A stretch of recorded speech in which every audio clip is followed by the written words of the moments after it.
নমস্কার বন্ধুরা, কেমন আছেন সবাই? আজ গুরু পূর্ণিমা, আজ রবিবার। তো ভাবছি আজকে নিরামিষ আইটেম করব। তো তাই জন্য এখানে আমি কিছু মৌরি ভেজে নিচ্ছি। এটাতে আমি কাশ্মীরি আলুর দম করব। তাই আরেকটা কথা বলছি, এখন খুবই নেট প্রবলেম চলছে। আমার মোবাইলটাতে কি হয়েছে জানি না, তো সেই কারণে আমার ভিডিওগুলো দিতেও দেরি হচ্ছে। তো এই যে আজকে ভাবছি যে কাশ্মীরি আলুর দম করবো বলে, তো ওই যে মৌরিটা ভেজেই নিলাম, আর করবো একটু মিক্সড ভেজ আর বাসন্তী পোলাও আর একটু চাটনি। আমসত্ত্ব, মায়ের কাছে আমসত্ত্ব নিয়ে এসেছিলাম, কাঁচা আমের আমসত্ত্ব, তো সেটা দিয়ে চাটনি করব।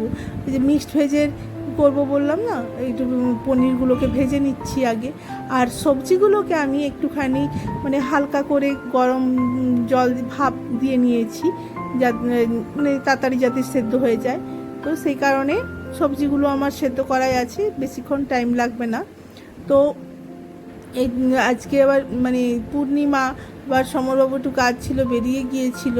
আমাদের সত্যি কথা বলতে কি, রবিবারটাতে খুবই দেরি হয় রান্না করতে, খেতে। হ্যাঁ, তো যাই হোক, এই যে পনিরটাকে তো গরম জলে চুবিয়ে রেখেছি ভেজে। আর প্রথমে আলুগুলো দিয়ে দেবো, যেহেতু আলুগুলো একটু মোটা মোটা করে কাটা আছে, তো আলুগুলো দিয়ে দেবো। আলুগুলো কষানো হয়ে গেলে তারপরে ফুলকপির এখন প্রচুর দাম। সেদিন সমরবাবু বাজারে একটা ফুলকপি তাও পাওয়া যায়নি, ফুলকপি কিনতে গিয়েছিল, বলছে এক একটা ফুলকপি নাকি 150 টাকা করে দাম, তাও পাওয়া যাচ্ছে না। তো ফুলকপি ছাড়াই আজকে মিক্সড ভেজটা করব। পনির আছে, তারপরে ক্যাপসিকাম, সোয়াবিন বলছি, ক্যাপসিকাম, বিনস, গাজর আর আলু দিয়ে করব। বেশ খেতে ভালোই লাগে।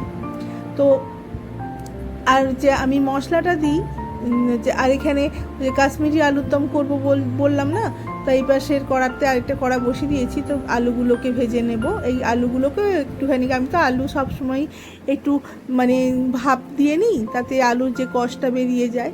তো আগে পাশে আলুগুলোও ভেজে নেব। দুই পাশে দুটো কড়াই বসিয়ে দিয়েছি, আর ননস্টিকে কড়াইয়ে এটা করে নেব, পোলাওটা করে নেব। তো এবারে এই যে এই মিক্সড ভেজের যে আমি সবজিটা বানাবো, সবজিগুলো যে বিনস, এগুলো দিয়ে দিলাম। আমি একটু কিন্তু ক্যাপসিকামটাকেও ভাপিয়ে নিচ্ছি, সব একসঙ্গেই দিয়ে দিয়েছি আর কি। তো এইগুলো দিয়ে দিলাম, ছোট ছোট করেই কাটা আছে গাজরগুলো, বেশিক্ষণ সেদ্ধ হতে লাগবে না। তো চটজলদি রান্না করতে হলে তো এরকম করেই করতে হবে। এখন যখন যদি কষাতে থাকি, তাহলে অনেকটা সময় চলে যাবে, তাই আমি সব কিছু কষাই একসঙ্গেই দিয়ে দিয়েছি ঢাকি। আর এবারে আমি মিক্সড ভেজের মশলাটা করে নেব। কাজু দিয়ে দিয়েছি, কিশমিশ, আর দিয়ে দেব পোস্ত, কাজু, কিশমিশ, পোস্ত, আর এতে 2টো এলাচ দিয়ে দেব। আর কোনো গরম মশলা দেব না। দিয়ে এটাকে আগে গুঁড়িয়ে নিয়ে চলে এসেছি শুকনো অবস্থায়। তারপরে টমেটো, কাঁচা লঙ্কা দিয়ে দিলাম, দিয়ে ওটা জল দিয়ে আবার পেস্ট করে নেব। ওইটা তো মিক্সড ভেজের মশলাটা তৈরি হয়ে করে নিয়েছি। আর এই পাশে যে কাশ্মীরি আলুর দমটা করব, তো তাতে টক দই নিয়ে নিয়েছি। আগে একটু ছিল, সেটা নিয়ে নিয়েছি, তারপর আর একটু কিছুটা নিয়ে নিলাম, দিয়ে টক দই, আর এখানে হচ্ছে দিয়েছি যে কাশ্মীরি লঙ্কার গুঁড়ো, আর এটা হচ্ছে মৌরির গুঁড়ো, ওই যে মৌরিটা যে করেছিলাম, মৌরির গুঁড়ো।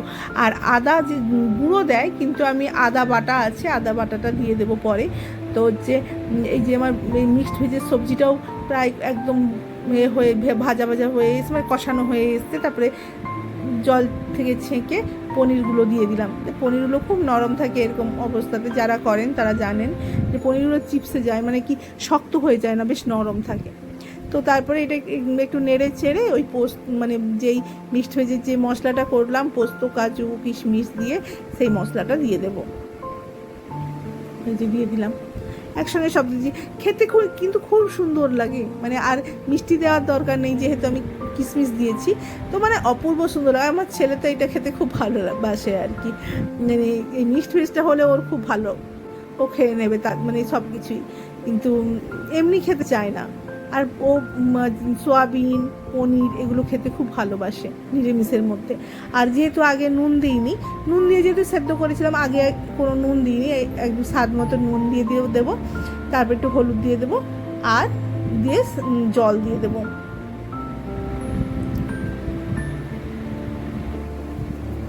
আসলে আমি একটু রান্না ধীরে সুস্থেই করি, কারণ রান্নাটা আমার কাছে মনে হয় যে একটা, যেমন পড়াশোনাটাও একটা অধ্যাবসায়ের জিনিস, আমি রান্নাটাকেও সেই হিসাবেই নিই। সবাই বলে ভালোই হয় খেতে, আর আমি তেল মশলাটা একটু কম দিই, তেলটা তো আমি খুবই কম দিই, পরিমাণ মতো তেল দিয়ে আমি রান্না করি। আর এই পাশে কাশ্মীরি আলুর দমটা বসাবো, তাই গরম মশলা নিয়ে নিয়েছি, আর এর সঙ্গে একটু কিন্তু জয়িত্রী দিয়ে দিয়েছি। তারপরে কাজু বেটে রেখেছিলাম, শুধু কাজু, তো কাজু বাটাটা দিয়ে দিলাম। তারপরে ওই যে মশলাটা বানিয়ে রেখেছি সেই মশলাটা দিয়ে দেবো। কিন্তু একটা জিনিস ভুলে গেলাম, দেখেছেন কি, আমি আদাটা দিইনি, আদাটা আমি পরে দিয়েছি, সেটা মানে ওই কাজু বাটাটা দেওয়ার পরে ভুলে গিয়েছিলাম যে তেলের মধ্যে একটু আদা বাটাটা দিয়ে দিতে, অল্প করেই দিয়েছি, যেহেতু আগে দিইনি তো ওই জন্য অল্প করেই দিয়েছি আদাটা।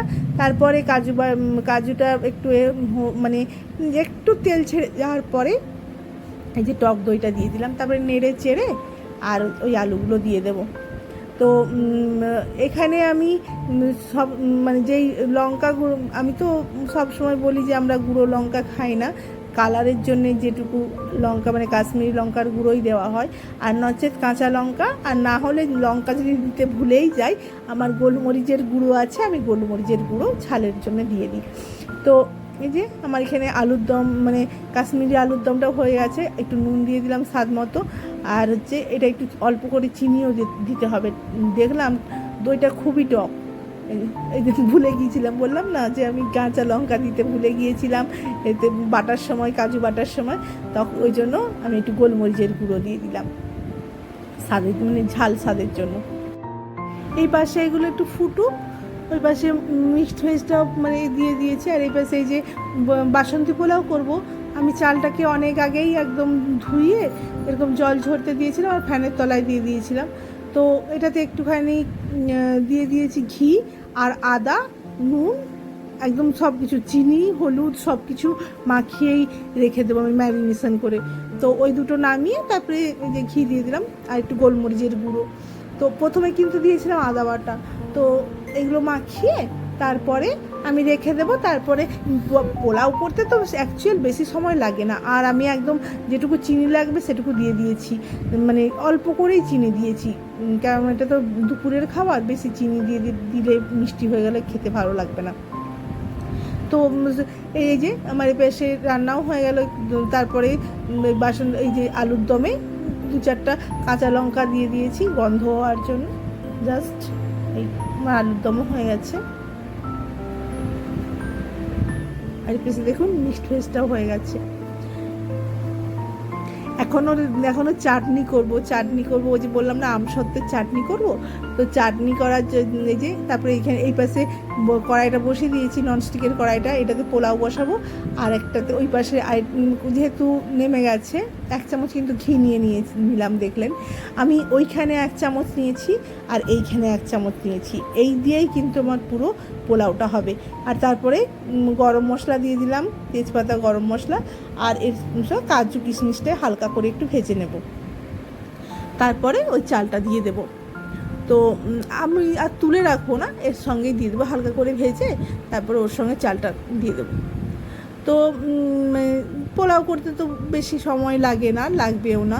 তো ওই আবার আমার মানে কি রান্না করে তো আবার আছে না বাসনপত্র ধোয়া, তো যদিও আমি কিছু বাসনগুলো মানে যেগুলো হচ্ছে সেগুলো ধুয়ে রেখে দিচ্ছি হাতে করে, আমি ওই একসঙ্গে সব কিছু কাজ করতে পারি না, এই রান্নাও করি আর যেগুলো মানে হয়ে যায় বেরিয়ে যায় সেগুলো আমি আবার ধুয়েও রেখে দিই, তাহলে আমার কাজটা কম হয়। আর বেশি দেখুন ওই কড়াতেই একটু করে, যেহেতু আমি অল্প একটু তেল নিয়ে লঙ্কা ফোড়ন নিয়ে অল্প 1-2 হচ্ছে টমেটো নিয়ে নিয়েছি, তাহলে স্বাদটা ভালো হবে। আর এই যে একটু কাজু দিয়ে দিলাম, কাজুটা আগে দিতে ভুলে গিয়েছিলাম একটু ভাজা হওয়ার জন্য, তারপরে টমেটোর সাথে কাজুটা দিয়ে দিলাম, আর কিশমিশ, আর এই যে খেজুর আর আমসত্ত্ব সব ছোটো ছোটো করে কেটে একটু গরম জলে করে ভিজিয়ে রেখেছিলাম। খেজুরগুলো খুব শক্ত, না হলে মানে বীজগুলো বের করানো যাবে না। তো সেইটা ওই জন্য ওই পাশে চাটনিটা হচ্ছে, আর এই পাশে পরিমাণ মতো আমি জল দিয়ে দিলাম, যাতে মানে ভাতটা একদম ঝরঝরে হয়। একটুখানি উঁচু করে দিলেই হবে, যেমন যদি আপনি মানে 1 কেজি চাল নেন তাহলে 1 লিটার জল লাগবে, এরকম আর কি। সবাই এই মেজারমেন্টটা আমি মনে করি জানেন, অতএব সেটা নিয়ে আমি বললাম না। তারপরে এই যে চাটনি হয়ে গেছে মানে প্রায়, তো একটু চিনি দিয়ে দিলাম, চাটনিটা হয়ে গেছে। আর এরপরে ওই যে আরেকটা কড়াই বেরিয়ে গেছে, সেই কড়াইটা মেজে নেব। আমার পাশে দেখুন বেশি সময় লাগলো না কিন্তু, মানে 20 থেকে 25 মিনিট লাগলো আমার এটা হতে, পোলাওটা হতে। আর যেটুকু আছে এই যে ঝরঝরে, ওটা বন্ধ করে ঢাকিয়ে রেখে দেবো। যেটুকু শক্ত আছে ওটা হয়ে যাবে গরমে গরমে। তো ওই যে আমরা স্নান টান সেরে চলে এসেছি খাওয়ার টেবিলে, সব সাজিয়ে গুছিয়ে। দেখতে কিন্তু খুব সুন্দর লাগছে, তাই না? তো এরকম গুছিয়ে খেতে কিন্তু আমার খুব ভালো লাগে, গুছিয়ে খেতে, গুছিয়ে দিতে, আর রান্না করতে তো আমার খুবই ভালো লাগে, আগেও বলেছি। তো চলুন আজকের মতো ব্লগটি আমরা এখানেই শেষ করছি, আমরা সবাই খেয়ে নেব।